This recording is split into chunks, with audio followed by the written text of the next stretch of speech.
Hello.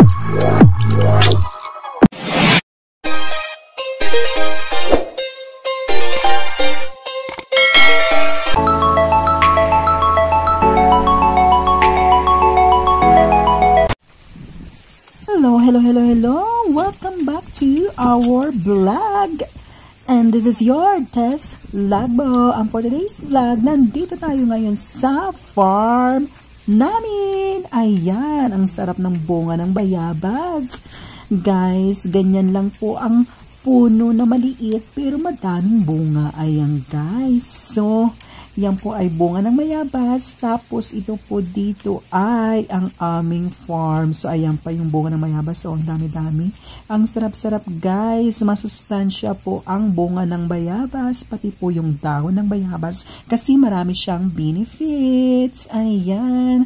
And pagdating naman po dito sila mother at sila father at ang pamangkin ko ay nagpapahinga muna sila sa tabi ng puno. At dito naman po guys, makikita nyo ang lawak ng lupa guys. Ayan, hanggang doon pa yan sa baba. So dito ay nasa burol lang po muna ang pinapakita ng aking kapatid. Kasi siya ang nag-video dito. Ayan guys. Pagdating naman po dito, ayan, yung pamangking ko, sige, pukpuk lang ng pukpuk. Yung tatay ko din yung kanyang alalay dyan. Si mother naman ang tagahawak ng kahoy. Ayan, sitting pretty ka mother ha, beautifulness. Ayan, so gumagawa sila ng misa. Ayan, yung misang nakakabit sa puno, yung parang parang umbrella sa puno. Ayan guys, yung pamangking ko ang gumagawa kasi sabi niya kay nanay at tatay, marunong na daw siyang gumawa ng ganyan. So ayan, sige, gawin mo yan ng mabuti, pamangkin. Ayan. So, para may paglagyan ng mga gamit, ayan, si tatay lang nag-aano sa kanya, nag-assess at mga sasabihin kung ano pang dapat lagyan at gawin para maging maganda ang kanilang misa at may pagpapatungan na ng mga pagkain or anumang gamit na dadalhin dyan. So ayan, may mga kahoy na po sila guys na pinutol. Ang sayo ng mga kahoy nung lalaki pa naman na, diba? So ayan po yung mga kahoy na po yan ay galing din po dyan sa lupa na yan na pinutol lang po nila para hindi po siya gubat. Ayan, nakita nyo kanina si mother. Ang sipag ni mother magtanggal ng mga damo. Ayan, sige mother, magtanggal ka pa na magtanggal ng damo, pero hinay-hinay lang ha. Tayo ay tumatanda na. Bawal ang magka-pilay. Ayan, so mother, enjoy lang at hinay-hinay lang po. Huwag masyadong malakas.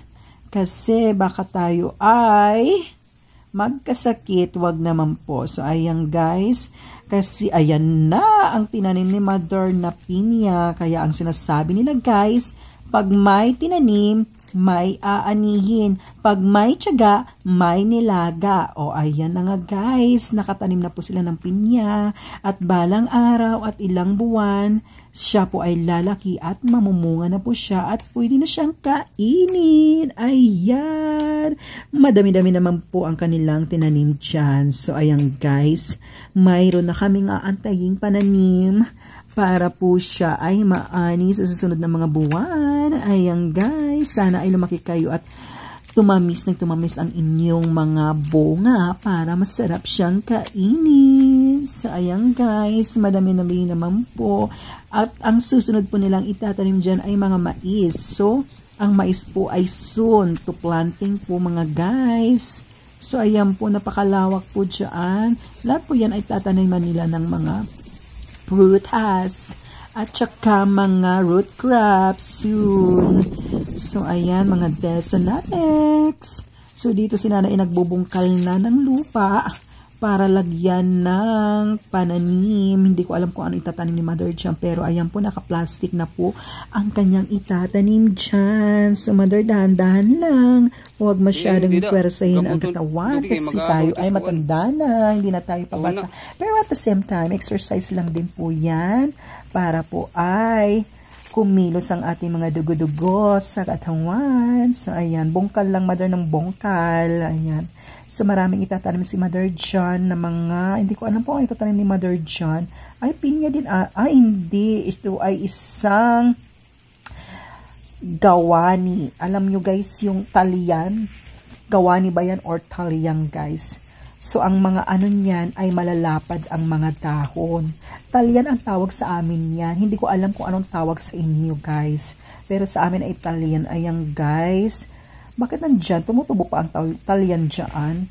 Pero I'm not sure kung talian talaga siya. Hindi lang ako alam. Hindi ko lang alam. So, ayan, guys. Si Mother lang po ang marunong magtanim sa mga ganyan. Ay, talian nga siya, guys.